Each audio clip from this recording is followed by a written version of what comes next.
एक लंबे समय पहले सुभद्रपुरम नामक एक गांव में सुभाष नामक एक आदमी उसके माता पिता के साथ रहता था। वो दोनों बहुत मेहनत करके सुभाष को थोड़ा पढ़ाते हैं और सुभाष भी उसके माता पिता की मेहनत के बारे में सोचकर मुझे भी कोई काम करके उन दोनों का सहारा बनना होगा, ऐसे सोचता है। इसी कारण वो नौकरी ढूंढने उस गांव के बाजार को जाता है। ऐसे वो 2 दिन मार्केट में जान पहचान के लोगों को काम के लिए पूछता है, लेकिन सभी ना ही कहते हैं। तब वो आखिर में प्याज की व्यापार कर रहे एक बूढ़े आदमी से काम के लिए पूछता है, क्यों दादा, मुझे तुम्हारे दुकान में कोई काम मिलेगा क्या? मेरा छोटा सा व्यापार है बेटा, तुम्हें देने के लिए मेरे पास कोई काम नहीं है। हाँ, 2 दिन से घूम रहा हूँ दादा, कोई काम नहीं मिल रहा है, इसीलिए तुमसे पूछा मैंने। ऐसे दुख में कहता है, यहाँ काम करने से बेहतर तुम कोई व्यापार कर लो बेटा। मेरे पास व्यापार करने के पैसे कहाँ से आएंगे दादा? उतने पैसे ही होते तो मैं नौकरी के लिए सबको ऐसे पूछ क्यों लेता? बूढ़ा व्यापारी थोड़ी देर सोचकर, मेरा भी कोई अपना नहीं है, हर रोज मेरी कमाई से थोड़ा मैं बचत के लिए रखता हूँ, वो पैसे मैं तुम्हें दूंगा, उससे तुम कोई व्यापार शुरू कर लो, लेकिन सिर्फ एक शर्त पे, तुम्हारे कमाई के लाभ से थोड़ा हिस्सा मुझे भी मिलना चाहिए, तभी दूंगा। ऐसे कहता है, तुम मेरी इतनी मदद कर रहे हो तो मैं हिस्सा क्यों नहीं दूंगा दादा? अब से तुम भी हमारे घर आकर हमारे साथ रहो दादा, अगर तुम्हें ऐतराज न हो तो। ठीक है बेटा, मैं तुझे पैसे दे दूंगा, उन पैसों से तुम्हें कौन सा व्यापार करना है इसका फैसला करो। ठीक है दादा, ये कहकर वो वहाँ से अपने घर चले जाता है। उस रात बहुत सोचने के बाद वो फैसला करता है कि उसे पानी पूरी का व्यापार करना है। अगली सुबह सुभाष बाजार जाकर उस बूढ़े व्यापारी से ऐसे कहता है, दादा, मैंने पानी पूरी का व्यापार करने का फैसला लिया है।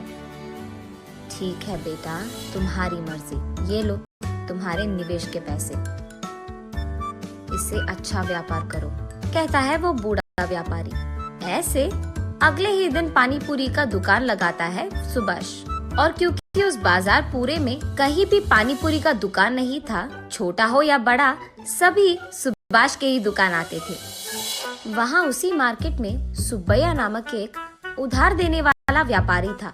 उसको इस बात का नाज था कि उससे पैसे लिए बिना उस पूरी बाजार में किसी ने भी कोई व्यापार शुरू नहीं किया। वो हमेशा यही सोचता था कि इस सारे बाजार में सबको मेरे ही पास आना होगा। हाँ, इसीलिए वो हर रोज उस बाजार में मौजूद हर दुकान में जाकर उसका हफ्ता लेकर उस दुकान में जो पसंद आए वो मुफ्त में ले लेता था। उसने एक भी बार किसी भी चीज के पैसे नहीं दिए थे। दूसरी तरफ उससे पैसे लिए बिना खुद का व्यापार शुरू करके सुभाष का व्यापार अच्छे से चलना देख सुब्बैया को बिल्कुल पसंद नहीं आता है।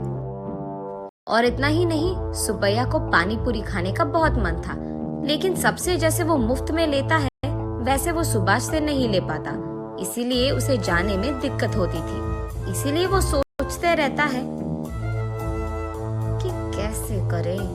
तब उसे एक उपाय सोचता है। वो सोचता है कि अगर इस सुभाष के दुकान में कोई भी चीज खो गया तो उसे खरीदने के लिए पैसे लेने तो वो मेरे ही पास आएगा, तब मैं उसे पैसे देकर वापस में जितना मन चाहे उतना पानी पूरी खा पाऊंगा। ये फैसला करके वो रात में सबके दुकान बंद करने तक वहीं रहकर सुभाष के दुकान से रसोई की सारी चीजें चुरा लेता है। अगले दिन जब सुभाष अपने दुकान खोलता है तो वो देखता है कि रसोई में सामग्री पूरा गायब है। अरे रे, खाना बनाने की सामग्री कहाँ है? अयो, अब क्या करे? वो ऐसे परेशान रहता है जब वहाँ बूढ़ा व्यापारी आता है। बात जानकर, हाँ, अब चिंता करके कोई फायदा नहीं बेटा, पहले ये सोचो कि सामग्री कहाँ से लाया जाए। ऐसे कहते हैं, व्यापार शुरू करके कुछ ही दिन हुए हैं दादा, इसीलिए मैंने कोई पैसे नहीं बचाए, अब क्या करूँ मैं? ठीक तभी सुब्बैया वहाँ पहुँचकर कहता है, हाँ, इतनी सी बात। अब जो गया वो गया, उसके लिए अब चिंता की क्या जरूरत है। वो सामग्री खरीदने के पैसे मैं दे दूंगा, बस जल्दी अपना काम शुरू कर लो, ऐसे कहता है। सुब्बैया के बारे में जाने बिना सुभाष उस बूढ़े व्यापारी के कहने से पहले ही, बहुत धन्यवाद साहब, सही समय पर मेरी सहायता कर रहे हैं आप, ऐसे कहता है।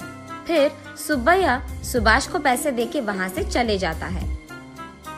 ये क्या है बेटा, आगे पीछे सोचे बिना तुमने बस सुबह से पैसे ले लिया। क्या हुआ दादा, मैंने क्या गलती कर दिया? हमारा व्यापार तो ठीक चल रहा है ना, तो बस उसका उधार जल्दी चुका दूंगा, ऐसे कहता है सुभाष। तुम्हें सुब्बैया के बारे में कुछ नहीं पता। उसके पास एक बार उधार जो ले लिया, हमेशा हमेशा के लिए पैसे लौटाते ही रहना पड़ेगा। इतना ही नहीं, उसको अगर हमारे दुकान में कोई भी चीज पसंद आ गया, चाहे वो कोई भी चीज हो, वो मुफ्त में ले लेता है। इस सारे बाजार में मैंने सोचा सिर्फ तुम हो जो उसके मुंह नहीं लगे, लेकिन आज तुम भी उसके जाल में फंस गए। अरे रे, हाँ क्या? पर मुझे पता नहीं चला कि मैं क्या करूं दादा। पैसे दे रहा था तो मैंने सोचा कि सहायता कर रहा था। हाँ चलो कोई नहीं, जो होगा सो होगा, देखा जाएगा। जल्दी काम शुरू करो बेटा। ऐसे वो दोनों अपने अपने व्यापार शुरू करते हैं। शाम होने पर सुब्बैया सुभाष के पास आकर हाँ, एक प्लेट पानी पूरी दो, ऐसे कहता है। तब सुभाष उसे एक प्लेट पानी पूरी देता है। उसके खाने के बाद एक और प्लेट पूछता है, और उसके बाद एक और प्लेट, और एक और प्लेट खाकर कहता है, हाँ बाबू सुभाष, आज के जितने पैसे तुझे मुझे देने हैं, उसमें आधा पानी पूरी का बिल समझकर बाकी आधा दे दो, ऐसे कहता है। ये सुनकर सुभाष चौंक जाता है। अब कुछ नहीं कह पाता है, इसीलिए वो बाकी के पैसे सुब्बैया को उधार के पैसे समझकर दे देता है। ऐसे ही हर रोज 4 प्लेट पानी पूरी खाकर उसके रोज के मेहनत के पैसे लेकर जाता था। इस कारण सुभाष को समझ में नहीं आता है कि वो कितना कमा रहा है और कितना गवा रहा है। अगर ऐसे ही चलता गया तो मैं उधार के पैसे कभी नहीं चुका पाऊंगा और आगे नहीं बढ़ पाऊंगा। नदी के किनारे एक पेड़ के नीचे बैठ जाता है। वहीं से गुजर रहे एक साधु उसे देख उसके पास आकर कहते हैं, क्या हुआ बेटा, इतने चिंतित बैठे हो, सब ठीक है? तब जो कुछ भी हुआ सुभाष उन्हें समझाता है। इतना ही, ये कहकर उनके बैग से एक प्लेट निकालकर उसे सुभाष को देकर ऐसे कहते हैं, ये एक माया प्लेट है, इसमें जो भी डालो एक के बाद एक आते ही रहेगा, लेकिन ये एक ही बार काम करेगा। तुम अपने तेज दिमाग से इसका सही उपयोग करो और अपने आप अपनी मुसीबत का हल ढूंढो, ऐसे कहते हैं। बहुत बहुत धन्यवाद स्वामी। ये कहकर वो दोनों वहाँ से अपने अपने रास्ते पकड़ते हैं। अगले दिन सुभाष हमेशा की तरह अपना दुकान चलाते रहता है। सुब्बैया वहाँ आकर हमेशा की तरह, हाँ सुभाष, एक प्लेट पानी पूरी दे दो बेटा, ऐसे कहता है। जी साहब, अभी दे दूंगा, लेकिन आज मैं एक शर्त लगाऊंगा, अगर आप मंजूर है तो ही दूंगा। अच्छा बताओ कौन सा शर्त है? प्लेट में मैं जितने पानी पूरी देता हूँ उतना आपको छोड़े बिना पूरा खाना होगा। अगर आप खा पाए तो मैं हर रोज आपको दुगने हफ्ते के पैसे और दुगना पानी पूरी दूंगा, और अगर आप नहीं खत्म कर पाए तो मेरे से ही नहीं, इस बाजार में किसी से भी आप मुफ्त की कोई चीज नहीं लोगे। मंजूर है? सुब्बैया थोड़ा सोचकर, हैं इतनी सी बात, एक प्लेट में कितने ही पानी पूरी रहेंगे? ज्यादा से ज्यादा 10 ही रहेंगे, खा के प्लेट फेंक भी दूंगा। हैं ठीक है सुभाष, मुझे ये शर्त मंजूर है, दो वो पानी पूरी का प्लेट। ये लो साहब, ये खाओ, ये कह के वो प्लेट देता है। सुब्बैया जितना भी खाए उस प्लेट में पानी पूरी खत्म ही नहीं हो रहा है। सारे पानी पूरी वही के वही रह जाते हैं। ऐसे 1 घंटा बहुत मेहनत करके खाने के बाद भी पानी पूरी के प्लेट में सारे पानी पूरी वैसे के वैसे ही रहते हैं।